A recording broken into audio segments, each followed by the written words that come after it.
we can see here is the data path of the vending machine. If the price of gum A is changed to 50 cents and gum B is changed to 60 cents, the changes in the data path are the input of the request A and request B and also the LPM constant here. This is because the comparator here is to determine whether the customers have put credit that is equal or greater than the price of the gum. And the output from this comparator is important as it sends signals to the control unit to determine whether the gum can be dispensed or not.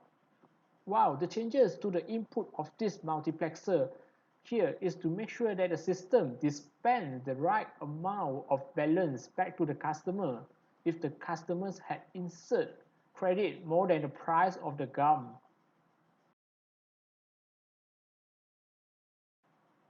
ASM chart is like flow chart, which is a type of diagram that represents a workflow or process. The advantages of using ASM chart to document project is that it can help us to understand the flow of the system easier. Besides, it is also easy to draw the ASM chart, which could save us a lot of time. ASM chart also allows us to debug the process or the system easier since it is easier to understand the whole flow of the diagram. However, the disadvantages of using ASM chart is that the modification in problem logic may lead to a complete redraw of flowchart. It means that a little change in the flowchart can lead to a complete redraw of the flowchart. Thus, the modification of flowchart is time-consuming.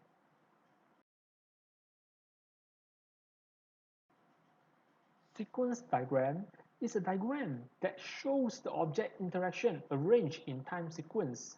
The sequence diagram helps us to understand on how the vending machine system works, the flow of the vending machine, and what type of vending machine is it. The use of this sequence diagram helps us to determine the input and the output of the system, which is the insert coin and dispense gum. It also helps us to determine the flow of the ASM chart of the vending machine.